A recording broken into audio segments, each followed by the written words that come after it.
बात अगर आप करेंगे शिक्षा नीति की तो हमको लगता है कि एक बहुत ज़्यादा रील जो है वो फेमस हुआ था। क्या नरेंद्र मोदी जी यहाँ के छात्रों को क्या भुज्यम करके कुछ समझा रहे थे। संस्कृत का वो वर्ड है जो मैं पूरा बोल भी नहीं सकता, मैं इतना ज्ञानी हूँ भी नहीं। अंगेन घात्रम नयने वक्त्रम न्यायेन राज्यम लवणेन भोज्यम लवणेन भोज्यम लवणेन भोज्यम। क्या कर दूसरी ओर आप देखेंगे a+b होल स्क्वायर, तो वो भी ज्ञान यहाँ के लोगों ने लिया। a+b into square into bracket square करे तो a+b इंटू ब्रैकेट स्क्वायर करे तो रिजल्ट आता है a² + 2ab + b²। ये एक्स्ट्रा 2ab मिलता है कि नहीं मिलता है? एक्स्ट्रा 2ab कहां से आया? वैज्ञानिक भी वो बनाते हैं, क्योंकि उन्होंने जब पाइप लगा के नाले से गैस का निर्माण किया तो उससे तो आज पूरा जगत का जो चाय बेचने वाले और रेडी ठेला लगाने वाले लोग हैं वो लाभान्वित हो ही रहे हैं। और कितना हो रहे हैं ये आप उसका आकलन कर लीजिए। किसी छोटे से नगर में नाले के पास कोई चाय का ठेला लेकर के खड़ा रहता था, चाय बना करके बेचता था। कोई चाय बनाने की बात आती है तो मेरा ध्यान जरा जल्दी जाता है।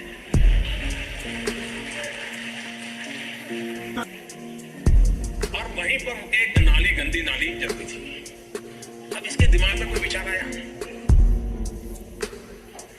उसने उस नाली में, स्वाभाविक एक गंदी नाली होती, वहां गैस भी निकलता है तो कभी दुर्गंध आती थी। उसने एक छोटी सी बर्तन को उल्टा करके उसमें छेद करके एक पाइप डाल दी और जो गटर से गैस निकलता था तो पाइपलाइन से उसके अपने चाय के ठेले में ले लिया और वो चाय बनाने के लिए उसी गैस का उपयोग करके चाय बनाता था। सिंपल सी टेक्नोलॉजी, मस्त प्लानिंग। और जहां पर बात करेंगे रडायर भी उनका आप लोगों ने देखा है कि बारिश हो रहा है तो रडायर का फायदा उठा लेते हैं। मैंने कहा इतने क्लाउड है, बारिश हो रही है तो एक बेनिफिट है कि हम राडार से बच सकते हैं। तो इस सब तरह का तमाम जो आधुनिक ज्ञान है उससे भरे पूरे लबरेज है हमारे प्रधानमंत्री। और इस कांग्रेस की सरकार ने केंद्रीय विद्यालय, नवोदय स्कूल, आर्मी स्कूल, उसके बाद तमाम तरह के सरकारी स्कूलों का जो निर्माण किया, उस निर्माण को आज के दिन में अगर कहेंगे तो वर्तमान परिवेश में उसको नष्ट कर दिया गया भारत सरकार द्वारा।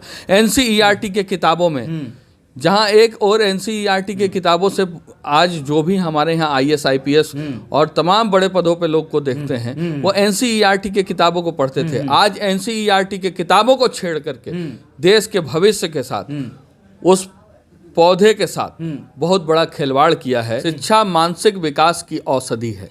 अच्छा, शिक्षा मानसिक विकास की औषधि है और इस औषधि को लगाने के लिए जो इसके सेवक हैं, जो उससे औषधि से आने वाला जो फल है उसको ग्रहण करने वाला बिहार और देश का छात्र है। उस ने जितने बहुमत से इनको आंकड़ा दिया है उसमें देश का जनोद्धार, कल्याण की बातों को छोड़ के अपनी निजी हित, निजी स्वार्थ, 10 लाख का सूट, 9 लाख का बोट, 14 लाख का चश्मा, एरोप्लेन की यात्रा और इन तमाम तरह के चीज़ों में जहां भारत की जनता कभी नहीं पड़ी थी, आज महसूस होता है कि कल तक हम लोगों के यहाँ फिल्मी दुनिया से लोग को लाया जाता था, अब हमको लगता है कि फिल्मी दुनिया में भेजना पड़ेगा। अच्छा जी, नमस्कार, मैं इसका आनंद और आप देख रहे हैं पीएम बिहार न्यूज। अभी देश में भारत जोड़ो न्याय यात्रा चल रहा है और मेरे साथ बात करने के लिए कांग्रेस के प्रदेश प्रवक्ता राज छविराज जी हैं। और आइए जानते हैं भारत जोड़ो न्याय यात्रा से जुड़ी और राहुल गांधी आखिर बेरोजगारी, भ्रष्टाचारी, शिक्षा की बात करते हैं। आखिर क्या वजह है? नरेंद्र मोदी जिस प्रकार से धार्मिक मुद्दों को लेकर के चल रहा है देश में और कहीं ना कहीं एक विकास और निजीकरण को बढ़ रहा है, तो इसके तमाम मुद्दों पर निजीकरण को लेकर के क्या कहेंगे? और सबसे पहले मेरा प्रश्न रहेगा निजीकरण के विषय में क्या कहेंगे सर? शिक्षा का निजीकरण, हर चीज का निजीकरण। देखिए, अगर साफ तौर पे कहा जाए तो शिक्षा, मेरे इस बात को आप नोट करेंगे, शिक्षा मानसिक विकास की औषधि है। अच्छा, शिक्षा मानसिक विकास की औषधि है और इस औषधि को लगाने के लिए जो इसके सेवक हैं, जो उससे औषधि से आने वाला जो फल है उसको ग्रहण करने वाला बिहार और देश का छात्र है। उस पौधे को लगाने का कार्य कांग्रेस ने किया था। किसी दिनों कांग्रेस ने जितने IIM एम्स इत्यादि मेडिकल संस्थान जो आज हमारे बच्चे पढ़ रहे हैं, इसकी नींव कहीं ना कहीं इस औषधि का जो पौधा था उसका रोपण कांग्रेस ने किया था। अच्छा। आज उस औषधि के पौधे को नष्ट करने की कोशिश है और शिक्षा का निजीकरण करके इस पूरे भारत को कहीं ना कहीं गुलाम करने की कोशिश है। नष्ट करने की कोशिश है, गुलाम बिल्कुल करने की कोशिश बिल्कुल। है। अरे मोदी जी तो अब जीएसटी लागू कर दिए हैं शिक्षा पर। तो वही तो आपको बता रहे हैं, जो हमारे यहाँ शिक्षा चलता था, जो हमारे यहाँ शिक्षा की पद्धति थी, जो गुरुकुल कल्चर से उठ करके हम लोग नालंदा यूनिवर्सिटी से उठ करके हम लोग पटना यूनिवर्सिटी से उठ करके, जिसका देश नहीं विदेशों में नाम है, वहां से उठ करके हम लोग जब आगे बढ़े तो इस कांग्रेस की सरकार ने केंद्रीय विद्यालय, नवोदय स्कूल, आर्मी स्कूल, उसके बाद तमाम तरह के सरकारी स्कूलों का जो निर्माण किया, उस निर्माण को आज के दिन में अगर कहेंगे तो वर्तमान परिवेश में उसको नष्ट कर दिया गया भारत सरकार द्वारा। एनसीईआरटी के किताबों में, जहां एक और एनसीईआरटी के किताबों से आज जो भी हमारे यहाँ आईएएस आईपीएस और तमाम बड़े पदों पे लोग को देखते हैं, वो एनसीईआरटी के किताबों को पढ़ते थे। आज एनसीईआरटी के किताबों को छेड़ करके देश के भविष्य के साथ, उस पौधे के साथ बहुत बड़ा खिलवाड़ किया है। और जहां का एचआरडी मिनिस्टर, आप समझिए ना, अभी से कुछ दिन पहले एचआरडी मिनिस्टर 12वीं पास हों, अच्छा, या 12वीं फेल हों, चूंकि उनके सर्टिफिकेटों पे भी बहुत शंका है देश को, तो वो शिक्षा के उच्च स्तर को कहाँ तक समझ सकते हैं? वो हर चीज का एक व्यवसायीकरण है। जैसे जीएसटी के कॉपी किताब पेंसिलों पे जीएसटी लगा देना, यह बतलाता है कि सिर्फ और सिर्फ धन और पैसे से मोहब्बत है। धन और पैसे से मोहब्बत। बिल्कुल। जिस प्रकार से नरेंद्र मोदी कहते हैं, कल मन की बात में कह रहे थे कि बच्चों को मोटिव कर रहे थे कि जितना विशाल आपके सामने कठिन परिस्थितियां हो, उससे लड़ने का मनोबल बढ़ता है। दूसरी बात, शिक्षा को लेकर के आप कह रहे हैं, लेकिन शिक्षा को लेकर के नरेंद्र मोदी कहीं ना कहीं जिस प्रकार से देश में क्या यूनिवर्सिटी बना है, देखिए शिक्षा को लेकर के यूनिवर्सिटी कितनी बनी है। अब वो मोदी मिनिया जिनको हुआ पड़ा है, उसमें कहीं ना कहीं यूनिवर्सिटी हर राज्य में दिख रही है। मोदी मिनिया, हाँ, जिनको मोदी मिनिया है, जिन्होंने मोदी मिनिया का चश्मा पहना हुआ है, उनको हर राज्य में आईआईएम और एम्स दिख रहा है और एयरपोर्ट दिख रहा है, लेकिन हम लोगों को नहीं दिख रहा। और बात अगर आप करेंगे शिक्षा नीति की, तो हमको लगता है कि एक बहुत ज़्यादा रील जो है वो फेमस हुआ था। क्या नरेंद्र मोदी जी यहाँ के छात्रों को क्या भुज्यम करके कुछ समझा रहे थे। संस्कृत का वो वर्ड है जो मैं पूरा बोल भी नहीं सकता, मैं इतना ज्ञानी हूँ भी नहीं। दूसरी ओर आप देखेंगे a+b² तो वो भी ज्ञान यहाँ के लोगों ने लिया। वैज्ञानिक भी वो बनाते हैं, क्योंकि उन्होंने जब पाइप लगा के नाले से गैस का निर्माण किया, तो उससे तो आज पूरा जगत का जो चाय बेचने वाले और रेडी ठेला लगाने वाले लोग हैं वो लाभान्वित हो ही रहे हैं। और कितना हो रहे हैं ये आप उसका आकलन कर लीजिए।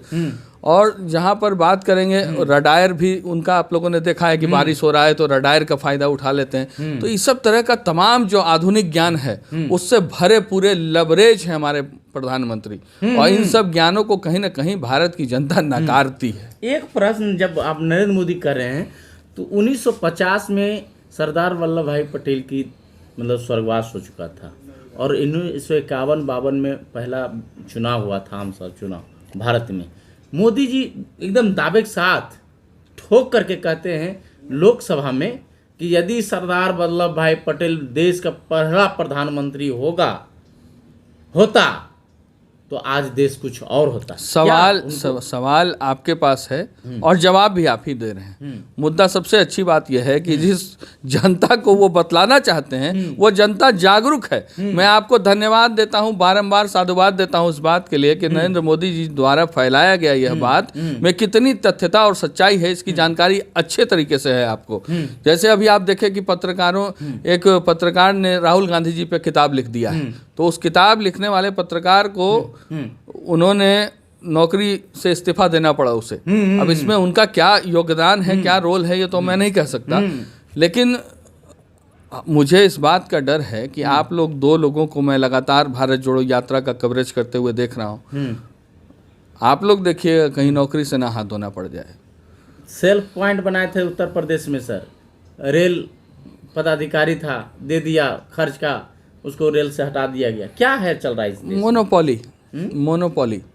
देश की जनता ने जितने बहुमत से इनको आंकड़ा दिया है उसमें देश का जनोद्धार, कल्याण की बातों को छोड़ के अपनी निजी हित, निजी स्वार्थ, 10 लाख का सूट, 9 लाख का वोट, 14 लाख का चश्मा, एरोप्लेन की यात्रा और इन तमाम तरह के चीज़ों में जहां भारत की जनता कभी नहीं पड़ी थी, आज महसूस होता है कि कल तक हम लोगों के यहाँ फिल्मी दुनिया से लोग को लाया जाता था, अब हमको लगता है कि फिल्मी दुनिया में भेजना पड़ेगा। अच्छा जी, कहीं ना कहीं एक पूरा all in one Modi ji हैं। आज से 6 महीने पहले आप पत्रकारगण चिल्ला रहे थे शेर आया, बाघ आया, चीता आया। अब बताइए उसका क्या है? हमें 3 खो दिया और 1 का बच्चा है जिसको आप बता रहे हैं, तो ये स्वाभाविक प्रक्रिया है।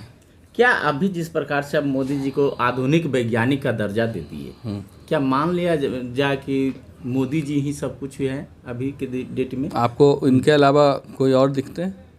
मोदी जी के अलावा कहीं और कोई दिखते हैं? बीजेपी में और 1 कोई मिनट नेता है? बता दे रहे हैं। आप पेट्रोल पंप जाएं, आपके दैनिक चर्या पर मैं आता हूं। आप सुबह अखबार खोलें, पहले पन्ने पे मोदी जी।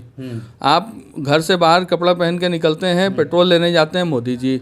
आप खाने का जुगाड़, राशन के लिए पहुंचते हैं, गैस एजेंसी, मोदी जी।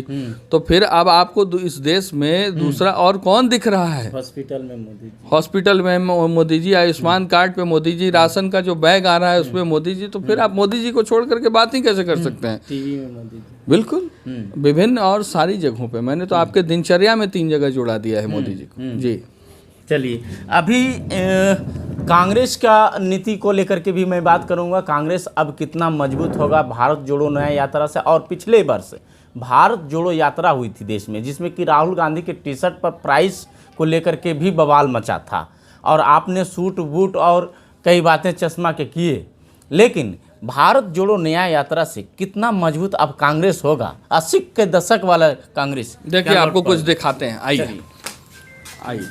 देखिए ये वातावरण है। अच्छा, इस वातावरण में इस मैदान की पहचान है कि इस मैदान में मिट्टी और हरे घास है, ये खेलने की जगह है। ठीक उसी तरह हमारा जो भारत है वो भारत सर्वव्यापी, सर्वधर्म से जुड़ा हुआ है। इसमें जो आप देखें कि वातावरण शुद्ध है, शुद्ध होने का कारण है हरियाली है, और इस हरियाली से ही ऑक्सीजन आ रहा है, नाइट्रोजन जा रहा है। अच्छा, ठीक है। उस तरीके से जब प्रेम आएगा, मोहब्बत बटेगी, मोहब्बत की दुकान चलेगी, तो जो जहरीली हवाओं में, जो जहरीली वातावरण में जो जहरीली गैस फैली है वो कहीं ना कहीं दूर होगा और आम जनता खुशहाली और चैन और अमन का सांस लेगा। उस चैन और अमन के सांस के लिए जैसे वातावरण को शुद्ध होना जरूरी है, वैसे ही जो राहुल जी द्वारा चलाया गया जो दुकान है, मोहब्बत की दुकान, वो दुकान आवश्यक है, ऑक्सीजन है, ऑक्सीजन हमारे देश की धड़कन है, मोहब्बत की दुकान, मोहब्बत की दुकान। चलिए, जैसा कि अभी आप सुन रहे थे, प्रदेश प्रवक्ता हैं राज छवि राज जी, और इन्होंने कई मुद्दों को लेकर के वर्तमान समय की राजनीति से लेकर के शिक्षा पर जुड़ी सबसे अहम बातें, शिक्षा को लेकर के इन्होंने जिस प्रकार से व्याख्या दी, कहाँ कहाँ देश में अभी शिक्षा को लेकर के क्या हो रहा है, ये सारे बातें बताए। ये तमाम बातें अभी आप सुन रहे थे, तो कैसा लगा आप अपने कमेंट बॉक्स में अपनी प्रतिक्रिया को जरूर जारी करें और बने रहे हमारे साथ। धन्यवाद।